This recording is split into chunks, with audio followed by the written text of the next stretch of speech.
பிரியமான தேவனுடைய பிள்ளைகளே, கர்த்தரும் இரட்சகருமாகிய இயேசு கிறிஸ்துவின் நாமத்தினாலே உங்களை வாழ்த்துகிறேன். இந்த நாட்களிலும் உங்களை சந்திப்பதில் மிக்க மகிழ்ச்சி அடைகிறேன். கர்த்தர் இன்றைக்கும் உங்களோடு இடைபடும்படியாக சில சத்தியங்களை உங்கள் மத்தியிலே வைக்கும்படியாக நான் வாஞ்சிக்கிறேன். அதற்கு ஆதாரமாக மத்தேயு எழுதின சுவிசேஷம் 3வது அதிகாரம் 15ஆம் வசனத்தை நான் வாசிக்கிறேன். இயேசு யோவானுக்கு பிரதியுத்தரமாக, இப்பொழுது இடங்கொடு, இப்படி எல்லா நீதியையும் நிறைவேற்றுவது நமக்கு ஏற்றதாயிருக்கிறது என்றார். அப்பொழுது அவருக்கு இடம் கொடுத்தான். தெய்வ பிள்ளைகளே, இன்றைக்கு ஆண்டவர் நம்மோடு சந்திக்கிற ஒரு தலைப்பு, தடை செய்யாதே, கர்த்தருக்கு இடம் கொடு. இந்த சம்பவம் நமக்கு நல்லா தெரியும். யோவான் ஸ்நானகன் யோர்தான் நதியிலே ஞானஸ்தானம் கொடுத்து கொண்டிருக்கிறான். அவனே சொல்றான், பாவ மன்னிப்புக்கென்று அநேகரை நீதிக்குட்படுத்தும்படியாக அவன் ஞானஸ்தானம் கொடுக்கிறான். திடீரென்று ஒரு நாளிலே இயேசு வந்து நிற்கிறார். ஞானஸ்தானம் யோவான் ஸ்நானத்திலே பெறும்படியாக இயேசு வந்து நிற்கிறார். அப்பொழுதுதான் இந்த யோவான் இயேசுவை தடை செய்தான் என்று எழுதப்பட்டிருக்கிறது அதுக்கு முந்தின வசனத்திலே. ஆனா இயேசு சொன்னாரு, இப்பொழுது இடம் கொடு. ஏன் இடம் கொடுக்கணுமா? இப்படி எல்லா நீதியையும் நிறைவேற்றும்படியாக அப்படின்னு இயேசு சொல்லுவதை பார்க்கிறோம். தேவ பிள்ளைகளே, தேவன் ஒவ்வொரு மனிதன் மேலும் ஒரு நீதியை வைத்திருக்கிறார். இந்த பகுதி ஞானஸ்தானத்தை குறித்து சொல்லப்பட்டாலும்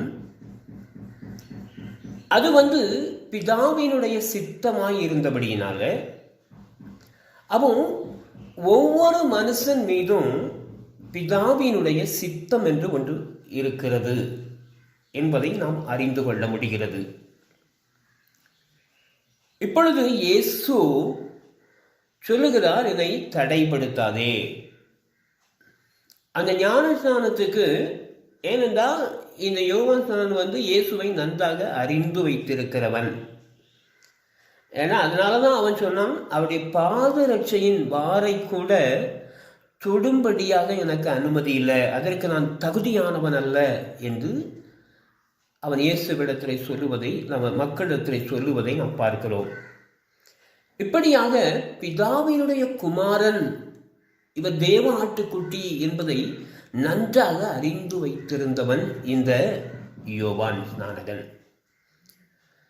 இவன் அவனுக்குள்ள ஒரு எண்ணம்னா, நாம் இயேசுவினிடத்திலே ஞானஸ்தானம் பெற வேண்டியது அப்படி என்று ஒரு எண்ணத்தை அவன் வைத்திருந்தான். மேலேயே தனக்கு மேலானவனிடத்திலே நான் ஞானஸ்தானம் பெற வேண்டும் என்று சொல்லி. ஆனா இயேசு நின்ற பொழுது அவன் ஒரு திகைப்பு, ஒரு ஆச்சரியம் அவனுக்குள்ளாக உண்டாகிறது. ஆனா இயேசு சொன்னாரு, இப்படி எல்லா நீதியையும் நிறைவேற்றவே நான் இங்கு வந்தேன். கவனிங்க, ஒவ்வொரு மனிதன் மீதும் ஆண்டவர் சில நீதிகளை வைத்திருக்கிறார். அது செய்து நிறைவேற்றுவதுதான் பிதாவின் சித்தம் என்று சொல்லப்படுகிறது.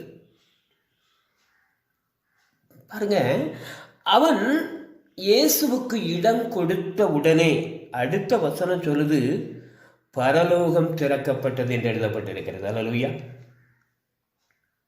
கவனிங்க, எப்பொழுது ஒரு மனிதன் தேவ சித்தத்திற்கு, தேவ நீதியை நிறைவேற்றும்படிக்கு தன்னை ஒப்பு கொடுக்கிறானோ அப்பொழுது பரலோகம் திறக்கப்படுகிறது. தேவ பிள்ளைகளே, அநேக வேளைகளிலே நாம் இந்த காரியத்தில் தவறுகிறோம். இயேசுவுக்கு இடம் கொடுப்பது போல நம்முடைய ஆவிக்குரிய வாழ்க்கை தோன்றினாலும், நான் ஒரு 2 மனுஷன் உங்களுக்கு காண்பிக்கிறேன். பழைய ஏற்பாட்டில் சிம்சோன் என்று ஒரு மனிதனை குறித்து நாம் பார்க்கிறோம். அவன் சாதாரணமானவன் அல்ல. அவன் கருவில் இருக்கும்போதே ஆண்டவர் அவனை தெரிந்தெடுத்து அவனுடைய பிதாக்கள், அதாவது பெற்றோர்களிடத்தில் இவனை பற்றியான தகவல்களை சொல்லி, இவன் எனக்கு நசரேயனாயிருப்பான் என்று சொல்லி ஆண்டவர் கட்டளை கொடுத்து மீட்டு எடுக்கப்பட்டவன் தான் இந்த சிம்சோன். ஆண்டவரால் தெரிந்து கொள்ளப்பட்டவன். எதற்காக அவர் தெரிந்து கொண்டார் என்றும் ஆண்டவரை சொல்லுகிறார். என்ன சொல்றாருன்னா, நியாயாதிபதிகள் 13ஆம் அதிகாரத்திலிருந்து 16ஆம் அதிகாரம் வரை அவருடைய வாழ்க்கை திறனை பார்க்கும்போது ஆண்டவர் சிம்சோனை இஸ்ரவேலர்களை பெலிஸ்தரிடமிருந்து ரட்சிக்கும்படியாக, மீட்கும்படியாக ஆண்டவர் தெரிந்து கொண்டார் என்று அந்த வசனத்தில் எழுதப்பட்டிருக்கிறது. இப்படியாக பிரதிஷ்டை செய்யப்பட்டவன் தான் சிம்சோன். ஆனால் அந்த 4 அதிகாரத்தில் அவனுடைய வாழ்க்கை முறை அங்கே சொல்லப்பட்டிருக்கிறது. அவன் எந்த நிலையிலும் ஆண்டவருக்கு இடம் கொடுத்ததாக அங்கு எழுதப்படவே இல்லை. தேவ பிள்ளைகளே, அவன் செய்த ஒவ்வொரு காரியமும், சிம்சோன் ஆவியானவரால் உந்தப்பட்டான் என்று எழுதப்பட்டிருக்கிறது. ஆவியானவர் அவனை ஏவத் தொடங்கினார் என்று எழுதப்பட்டிருக்கிறது. ஆனாலும் கூட பாருங்க, அவனுடைய வாழ்க்கையில அவன் செய்த காரியங்கள் எல்லாமே பாருங்க, அவன் முதலா ஆவியானவர் அவனுக்குள்ள இறங்குகிறார். ஒரு சிங்கத்தையே அடிக்கிறான்.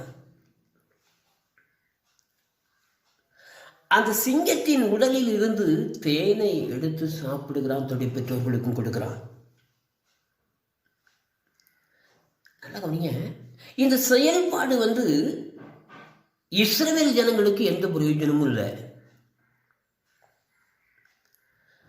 தன்னுடைய காரியத்திற்காகவே தன்னுடைய சுயமாக அதை செய்தான் என்று நம்ம பார்க்கிறோம். அவன் செய்த காரியங்களை பாருங்க. 300 நரிகளை கொண்டு பெலிஸ்தருடைய வெள்ளாமையை அழித்து போட்டான் என்று எழுதப்பட்டிருக்குது. இதனால யாருக்கு பிரயோஜனம்? ஆவியானவர் ஒரு புறத்திலே அவனோடு செயல்பட்டாலும் அவன் செய்த காரியங்கள் எல்லாமே சுயத்திற்காக, சுய பிரயோஜனத்திற்காகவே அவன் செயல்பட்டான் என்று நம்ம அந்த 4 அதிகாரத்திலையும் பார்க்கிறோம். பாருங்க, அப்படியே அவன் செய்த காரியங்கள் எல்லாமே, கழுதை தாடை எலும்பை கொண்டு 1000 பேரை கொண்டு போட்டான். இதுக்காக இஸ்ரவேலுக்கு என்ன பிரயோஜனம்? எல்லாமே தனக்கு இருந்த பிரச்சனைகளுக்காக. ஆவியானவர் அவனோடு இருந்தாலும் அவன் சுயமாக அவன் செயல்படுவதை நம்ம பார்க்கிறோம். கடைசியாக மரிக்கும் போது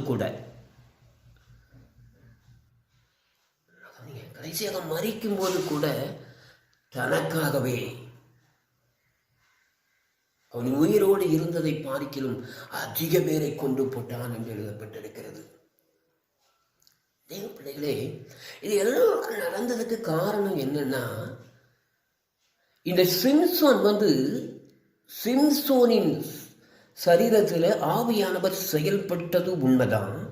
ஆனால் எந்த நேரமும் அவன் ஆவியானவரை இருதயத்திற்குள்ள அனுமதிக்கவே இல்லை. அவன் வாழ்க்கை முழுவதுமாக எனக்காக, என்னுடைய குடும்பத்திற்காக, எனக்காக அப்படின்னு வேதம் சொல்லுது. அவன் 20 வருஷம் நியாயாதிபதியாக இருந்தான் என்று எழுதப்பட்டிருக்கிறது. ஆனால் அவன் செய்த காரியங்கள் இஸ்ரவேலை ரட்சிக்கும்படியாக, பெலிஸ்தரிடம் இருந்து ரட்சிக்கும்படியாக ஒரு ஒரு ஒரு ஒப்பந்தத்தை கொடுத்து ஆண்டவர் அவனை செயல்பட வைத்தாலும் இஸ்ரவேலர்களுக்காக அவன் செய்ததாக வேதத்திலே குறிப்பிடப்படவே இல்லை. முழுவதும் தன்னலம் தன்னலம் தன்னலம். தேவ பிள்ளைகள் இன்னைக்கு அநேக காரியங்கள் அப்படிதான் பாருங்க. நம்ம ஆலயத்துக்கு போகிறோம், ஆண்டவரோடு இசைந்திருக்கிறோம், ஆனாலும் இன்னும் ஆண்டவருக்கு இடம் கொடுக்கிற சில காரியங்களில் பார்த்தோம் அப்படின்னா அநேக வேளைகளில் நாம் குறைவாகவே காணப்படுகிறோம். மாத்திரமல்ல, புதிய ஏற்பாட்டில் ஒரு பகுதியை நம்ம பார்த்தோம் அப்படின்னாக்கி அப்போஸ்தலர் 8ஆம் அதிகாரத்தில் இவன்தான் தேவனுடைய பெரிதான சக்தி என்று சொல்லப்படக்கூடிய அளவிற்காக அவனிடத்தில் வல்லமை வெளிப்படும்படியாக ஒரு மாய வித்தைக்காரனை பற்றி பார்க்கிறோம். திடீரென்று ஒரு நாளிலே அங்கு பிலிப்பு சுவிசேஷத்தை சொல்லும்படியாக அந்த பட்டணத்திற்குள்ள வருகிறான். இவர் இந்த பிலிப்புவின் சுவிசேஷத்தின் வார்த்தைகளை கேட்டவுடனே இந்த மாய வித்தைக்காரனுக்குள்ளாக விசுவாசம் வருகிறது. அப்போஸ்தலர் 8ஆம் அதிகாரம் 13ஆம் வசனம் இப்படியாக சொல்லுகிறது. அப்பொழுது சீமோனும் விசுவாசித்து ஞானஸ்நானம் பெற்று பிலிப்பை பற்றி கொண்டு அப்படின்னு எழுதப்பட்டிருக்கிறது. பிலிப்பை பற்றி கொண்டான் அப்படின்னு எழுதப்பட்டிருக்கிறது. அன்பான தேவனுடைய பிள்ளைகளே, இப்படியாக இந்த மாய வித்தைக்காரன் ஆண்டவரை அறிந்து கொண்டது போல அங்கு ஒரு காட்சி அங்கே காணப்படுகிறது. ஞானஸ்நானம் பெற்றுட்டான், சபைக்கு வந்துட்டான். இப்போ பாருங்க, இப்போ திடீரென்று பேதுரு அவனை சந்திக்கும்படியான ஒரு காரியம், அதில் உள்ள காரியங்கள் நமக்கு தெரியும். இவன் பிலிப்புவின் அற்புதத்தை கண்டவுடனே இவன் பேதுரு யார் மேல கைகளை வைக்கிறானோ அவன் பரிசுத்த ஆவியை பெறத்தக்கதாக அந்த அந்த அந்த வல்லமை வெளிப்பட்டவுடனே இதை கண்ட அந்த மாய வித்தைக்காரனான இப்போ கன்வெர்ட்டான அந்த விசுவாசி இவனுக்குள்ளாக ஒரு ஆசை வருகிறது. நான் கையை வச்சாலும் பரிசுத்த ஆவியை எல்லாரும் பெறணும் அப்படின்னு சொல்லி. இப்போ அங்க பேதுரு அவனை கண்டிக்கிறார் பாருங்க. இவன் பேதுரு அவனை கண்டுபிடிச்சிட்டாரு, அவனுடைய இருதயத்துக்குள்ள என்ன இருக்கு அப்படின்னு சொல்லி. 21ஆம் வசனம் சொல்லுது, உன் இருதயம் தேவனுக்கு முன்பாக செம்மையா இல்லை. ஞானஸ்தானம் பெற்றிருந்தான், சபைக்கு வந்தாச்சு, நல்ல ஒரு விசுவாசி ஆயிட்டான். அப்படி கழுவப்பட்டாலும் கூட அப்படி கழுவப்பட்டாலும் கூட இருதயத்துல தேவனுக்கு முன்பாக நீ செம்மையா இல்லை அப்படின்னு பேதுரு சொல்லுவதை பார்க்கிறோம். தேவனுடைய பிள்ளைகளை கொஞ்சம் சற்று சிந்திக்கக்கூடிய ஒரு காரியத்தை பாருங்க. நம்ம எவ்வளவுதான் ஞானஸ்தானம் பெற்று சபைக்கு போய் பைபிள் வாசித்து ஜோம்னி ஆலயத்துக்கு போய் நல்ல ஒரு ஆவிக்குரிய நிலையில இருந்தா கூட நம்முடைய இருதயம் தேவனுக்கு விரோதமாக இருப்பதுக்கு சாத்தியமும் உண்டு அப்படின்னு தான் வேதம் சொல்கிறது. நல்லா கவனிங்க. இன்னொன்றை அவனுடைய இருதயத்துல கண்டுபிடிச்சாரு பாருங்க. 22ஆம் வசனத்தில், ஆகையால் நீ உன் துர்க்குணத்தை விட்டு மனம் திரும்பி அப்படின்னு சொல்றார். ஞானஸ்தானம் பெற்றவன் தான், சபையில வந்தவன் தான், பிலிப்புவை பற்றி கொண்டவன் தான், விசுவாசியோட விசுவாசியாக சேர்ந்து கொண்டவன் தான். ஆனாலும் அவருடைய இருதயம் துர்க்குணத்தினால் நிறைந்திருந்தது என்று எழுதப்பட்டிருக்கிறது. அல்லேலூயா. நல்லா கவனிங்க. அவன் இங்க என்ன காரியம் அப்படின்னாக்கி, இவன் இயேசுவை ஏற்றுக்கொண்டது உண்மைதான்.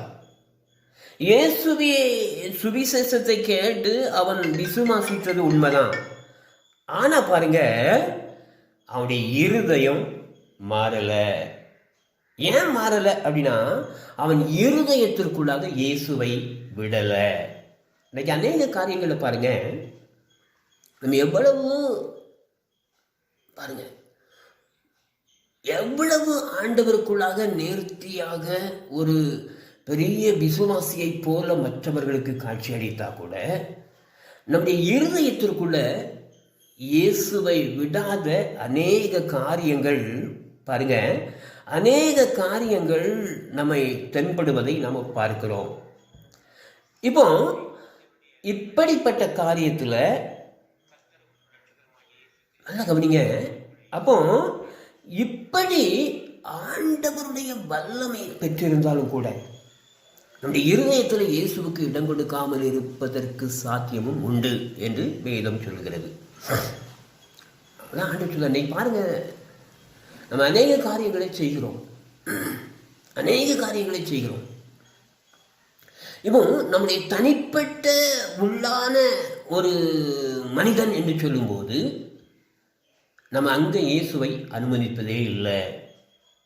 அநேக பேர் பாருங்களேன், திருமணத்தில் நம்ம பார்த்தோம் அப்படின்னா திருமணம் கர்த்தரால் வந்தது அப்படின்னு தான் நம்ம சொல்லுவோம். ஆனால் அந்த திருமணத்தை நிச்சயிப்பது அல்லது நிர்ணயிப்பது பணம், படிப்பு, கௌரவம், குடும்ப காரியம், இதுதான் நிர்ணயிக்கிறதை தவிர அந்த பகுதியில் அநேக வேளைகளில் நம்ம இயேசுவை அனுமதிப்பதற்கு மறந்து விடுகிறோம். கடந்த நாட்களில் கூட பாருங்க, ஒரு பொண்ணு, நம்ம தெரிஞ்ச ஒரு பொண்ணு என்கிறதுனால ஒருவருக்கு நாங்கள் அதை அறிமுகப்படுத்தினோம். அவர் முதல் கேட்ட கேள்வி என்ன அப்படின்னாக்கி, அந்த பொண்ணு வீட்டுக்காரங்க, அதாவது வீடு சுத்தமாக இருக்குமா அப்படின்னு கேட்டு சொல்லுங்க, உங்களுக்கு தெரியுமா? நல்லா கவனிங்க, அவளே திருமணமானாக்கி உங்கள் வீட்டுக்கு தான் வரப்போறா. ஆனால் அந்த காரியத்தை பாருங்க, இப்படி அநேக காரியங்களை நாம் நமக்கென்று ஒரு ஒரு ஒரு நிலையை வைத்திருக்கிறோம். அந்த பகுதிக்குள்ளாக நம்ம யாரையுமே அனுமதிப்பது கிடையாது. அதான் ஆண்டவர் சொல்றாரு, இப்பொழுது இடம் கொடு. அந்த வார்த்தையில் இயேசு செயல்படுவதற்கு நீ இடம் கொடு அப்படின்னு ஆண்டவர் நம்மிடத்தில் இன்றைக்கு கேட்கிறார். தேவ பிள்ளைகளே, எந்த பகுதிக்கீழ இயேசுவுக்கு இடம் கொடுக்காதபடி நம்முடைய காரியங்கள் அடைத்திருக்கிறது அப்படின்னு நீங்கள் கவனிங்க. நம்முடைய அந்தரங்கத்தில் நமக்கென்று ஒரு காரியம் வைத்திருக்கிறோமே, ஊழியர்களுக்கு மத்தியில் கூட பாருங்க, எல்லாம் ஓகே அப்படின்னு சொல்லிடுவோம். ஆனால் சமுதாயம், இந்த ஜாதி என்று வரும்போது அநேக காரியங்கள், அநேக சபைகளில் கூட பிரச்சனை இருக்கு. நம்ம எல்லாவற்றிலும் அவர்களை ஏற்றுக்கொள்வோம். ஆனால் அந்த ஜாதி பிரச்சனை அப்படின்னு சொல்லும்போது அவர்களை ஏற்றுக்கொள்வதற்கு நாம் தடுமாறுகிறோம். அப்போ நம்ம கௌரவம் நம்மை விட்டுக் கொடுப்பது இல்லை. நல்லா கவனிங்க, நம்ம கௌரவத்தை நம்ம விட்டுக் கொடுப்பதில்லை.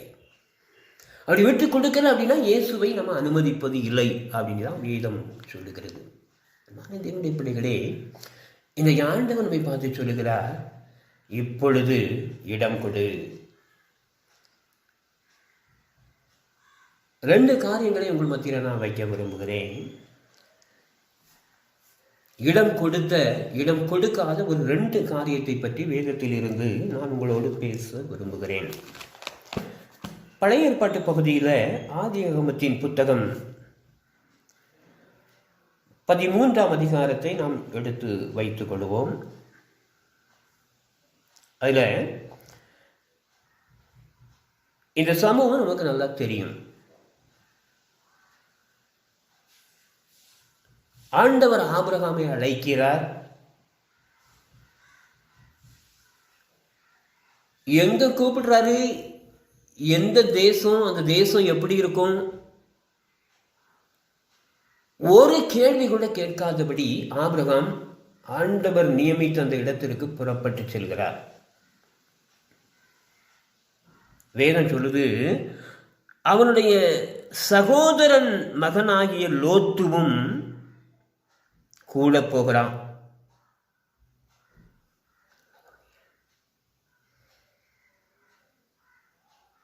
அழைக்கப்பட்டது ஆபிரகாம் மாத்திரம்தான். ஆனால் லோத்துவும் கூட போகிறான். நம்முடைய இரக்கமுள்ள ஆண்டவர் பாருங்க, அவன் கூப்பிட்ட இடத்திற்கு அவன் சென்ற பொழுது ஆண்டவர் அவனை ஆசீர்வதிக்கிறார். நேரத்தில் சொல்லப்பட்டிருக்கிறது, ஆபிரகாம் செல்வ சீமானாய் இருந்தான் என்று எழுதப்பட்டிருக்கிறது. ஆனா அதே வேளையில ஆதியாகமம் 13ஆம் அதிகாரம் 5ஆம் வசனத்தில் பார்க்கிறோம், ஆபிராமுடனே வந்த லோத்துவும் ஆடு மாடுகளும் கூடாரங்களும் இருந்தது என்று எழுதப்பட்டிருக்கிறது. ஆபிரகாமுடனே கூட வந்த லோத்துவுக்கும் ஐஸ்வர்யத்தை ஆண்டவர் கொடுத்தார்.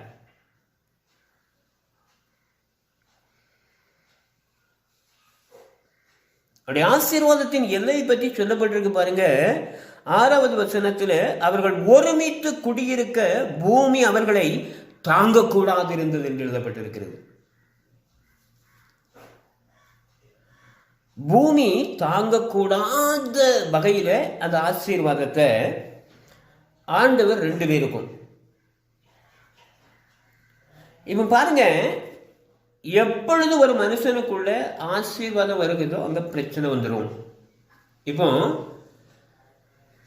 அங்க என்ன நடக்கு அப்படின்னாக்கி, ஆபிரகாமின் மந்தை மேய்ப்பருக்கும் லோத்துவினுடைய மந்தை மேய்ப்பருக்கும் வாக்குவாதம் உண்டானது அப்படின்னு எழுதப்பட்டிருக்கு. இப்படி நிலைமை நமக்கு நல்லா தெரியும். வரும்போது ஆபிரகாம், அதாவது லோத்துவினுடைய சித்தப்பாவோடு எப்படி வந்திருப்பான் அப்படின்னு நம்ம கற்பனை பண்ணி பார்த்தோம் அப்படின்னாக்கி, ஏதோ ஒரு நிலையில அவன் சாதாரணமாக தான் வந்திருப்பான். ஆனால் ஐஸ்வர்யம் என்பது பெருகின போது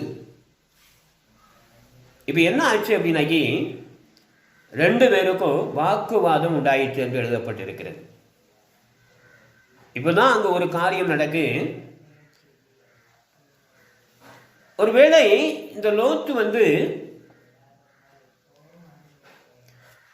ஐஸ்வர்யம் அவரிடத்திலே காணப்பட்டிருந்தாலும், இப்ப லோத்துவின் மந்தை மேய்ப்பருக்கும் ஆபிரகாமின் மந்தை மேய்ப்பருக்கும் பிரச்சனை வந்த உடனே அங்க என்ன நடக்கு அப்படின்னாக்கி,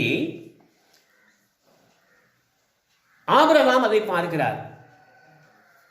அப்படின்னா ஆபிரகாம் சொல்லுகிறார் 8வது வசனத்துல, ஆபிரகாம் லோத்தை நோக்கி, எனக்கும் உனக்கும் என் மெய்ப்பருக்கும் உன் மெய்ப்பருக்கும் வாக்குவாதம் வேண்டாம், நாம் சகோதரர்.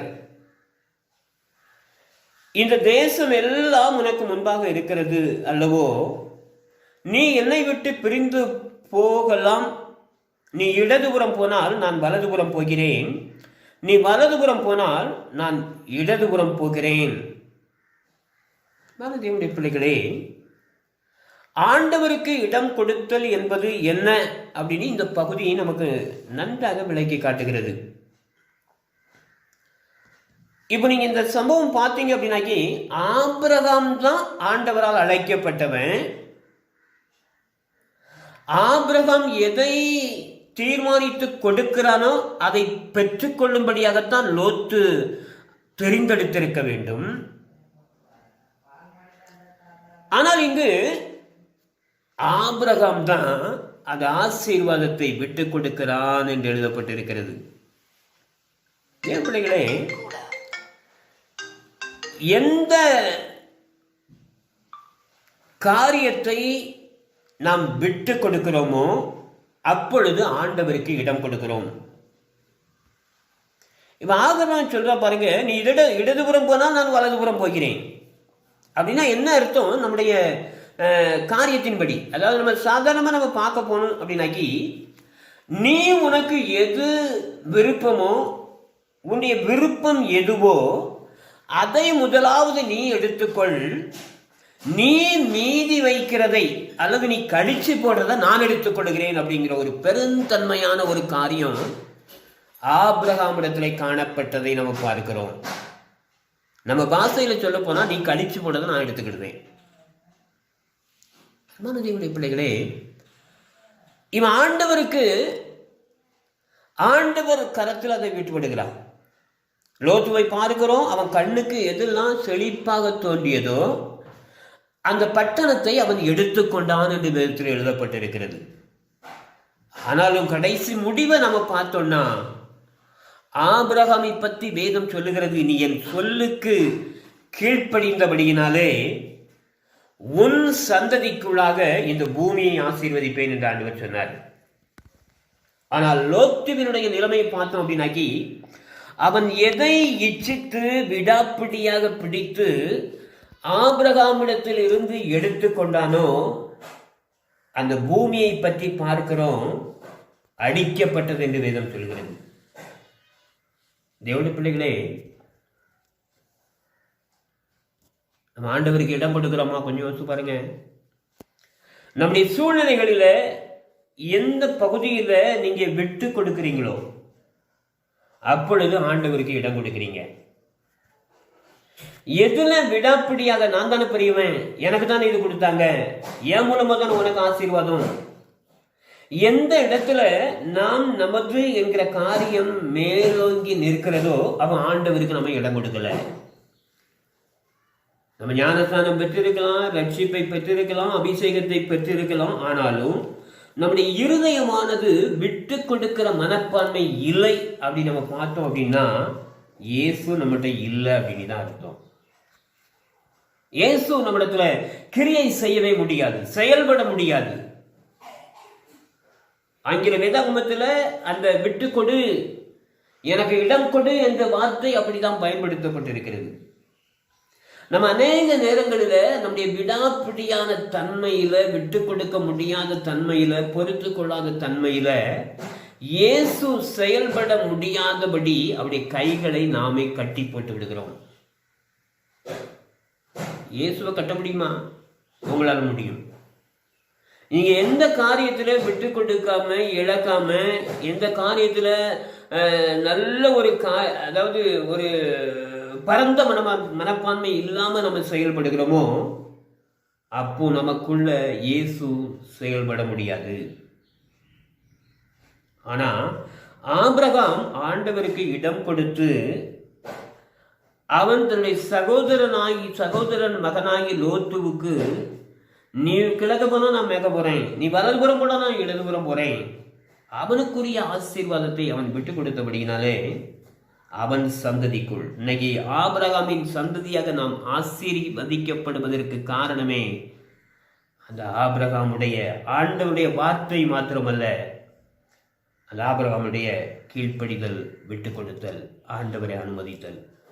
மனதியுடைய பிள்ளைகளே, இன்னைக்கு நாமும் கூட பாருங்க, இப்ப ஆபிரகாம் அதை விட்டு கொடுத்தபடினால, ஆண்டவருக்கு இடம் கொடுத்தபடினால, இடம் தந்தபடினால அவன் அப்படியாக அவனுடைய சந்ததிக்குள்ளாக நாமும் ஆசீர்வதிக்கப்பட்டிருக்கிறோம்.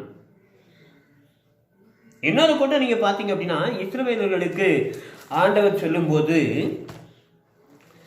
இஸ்ரவேல் ஜனங்களை ஒரு விதத்துல ஆண்டவர் சொன்னார், நீங்க யுத்தமே செய்யக்கூடாது அப்படின்னு சொல்லி ஆண்டவர் மோசையின் மூலமாக சில காரியங்களை ஆண்டவர் சொன்னார். உபாகமம் 1 அதிகாரத்தில், உபாகமம் 1 அதிகாரம்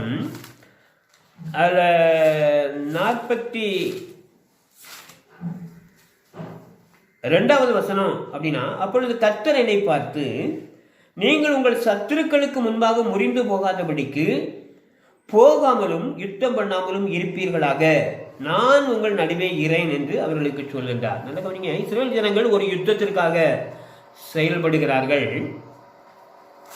ஒரு யுத்தத்திற்காக அவர்கள் புறப்படுறாங்க.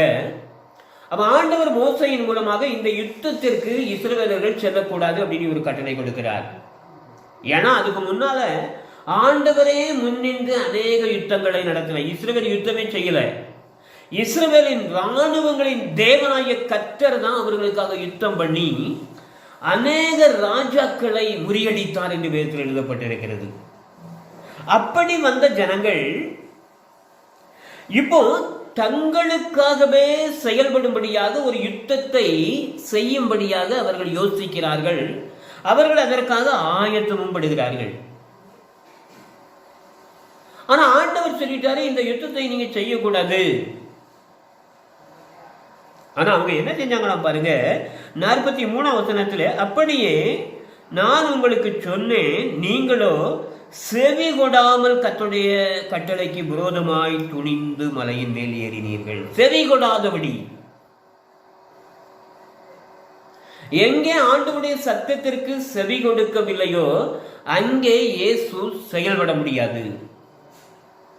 இன்னைக்கு எத்தனையோ காரியங்கள் நம்ம செய்திருந்தாலும் இன்னைக்கு அநேக வேளைகளில் ஆண்டவரை செயல்பட முடியாதபடி நம்முடைய செவி கொடாமை அவரை கட்டி போட்டு விடுகிறது. என்ன நடந்துச்சு தெரியுமா? இவங்க யுத்தத்திற்கு ஆண்டவருக்கு செவி கொடாமல் சென்றார்கள்.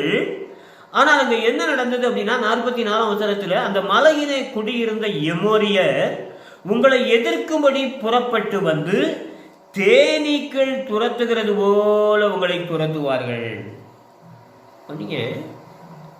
சத்துருக்களுக்கு மத்தியில சத்துருக்களால் துரத்தப்படுவீர்கள் அப்படின்லாம் மோசே இஸ்ரவேல் ஜனங்களோடு பேசியிருந்தார். ஆனா இஸ்ரவேல் ஜனங்களோ செவி கொடுக்காதபடி, ஆண்டவருடைய சத்தத்திற்கு செவி கொடுக்காதபடி, எங்கே ஒரு மனிதன் ஆண்டவருடைய சத்தத்திற்கு செவி கொடுக்கவில்லையோ இயேசு உன்னுடைய வாழ்க்கையிலும் உன்னுடைய குடும்பத்திலும் செயல்பட முடியாது. அதான் ஆண்டவர் சொல்றாரு, எனக்கு இடம் கொடு, எனக்கு இடம் கொடு செயல்படுவதற்கு. தேனீக்கள் துரத்துவது போல சத்துருக்களால் துரத்தப்பட்டார்கள் என்று எழுதப்பட்டிருக்கு. பிரியமானவர்களே, இன்னைக்கு அநேக காரியங்கள் நம்மை துரத்துகிறது. நம்ம இயேசுவை நேசிக்கிறோம், விசுவாசித்திருக்கிறோம், ஞானஸ்தானமும் பெற்றிருக்கிறோம், ஆவியையும் பெற்றிருக்கிறோம். ஆவியை பெற்றவனால் கூட ஆண்டவருக்கு இடம் தர முடியாதபடி ஒரு பெரிய காரியத்திற்குள்ளாக தள்ளப்பட்டான் சிம்சோன். இன்னைக்கு நம்முடைய வாழ்க்கை நிலை என்ன கொஞ்சம் யோசிச்சு பாருங்க.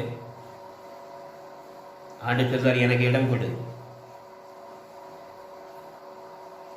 எனக்கு இடம் கொடு. இடம் கொடுத்த ஆபிரகாம் ஆசீர்வதிக்கப்பட்டான் என்று எழுதப்பட்டது. உன் சந்ததிக்குள்ளாக அப்படின்னு எழுதப்பட்டது. நீ கொஞ்சம் நம்ம இயேசுவுக்கு இடம் கொடுத்தோம் அப்படின்னா உங்களுக்காக பரலோகம் திறக்கப்படும். இன்னைக்கு எதுலெல்லாம் செவி கொடுக்க முடியல கொஞ்சம் யோசிச்சு பாருங்க. அநேக வேளைகளில் நம்முடைய சுய நீதி வெளிப்படுகிறபடினால ஆண்டவருடைய சத்தத்தை கேட்க முடியாதபடி, செயல்பட முடியாதபடி நம்முடைய கௌரவம், நம்முடைய காரியங்கள் தடைப்படுத்துகிறபடினால ஆண்டவரை அனுமதிக்காமலே சில காரியங்களை நம்மை செய்து விடுகிறோம்.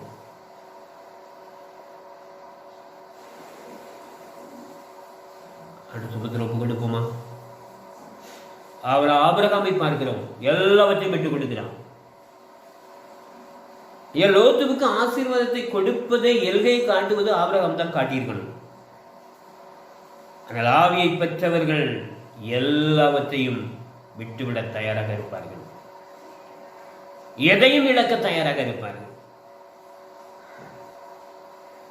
இதனால ஆபிரகாமுடைய கௌரவம் போயிருக்கலாம், அந்த ஜனங்களுக்கு மத்தியில் கொஞ்சம் தாக்கலாக இருந்திருக்கலாம்.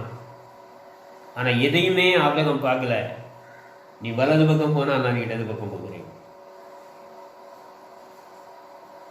விட்டு கொடுக்கிறோமா? நீங்க விட்டு கொடுப்பீங்களா?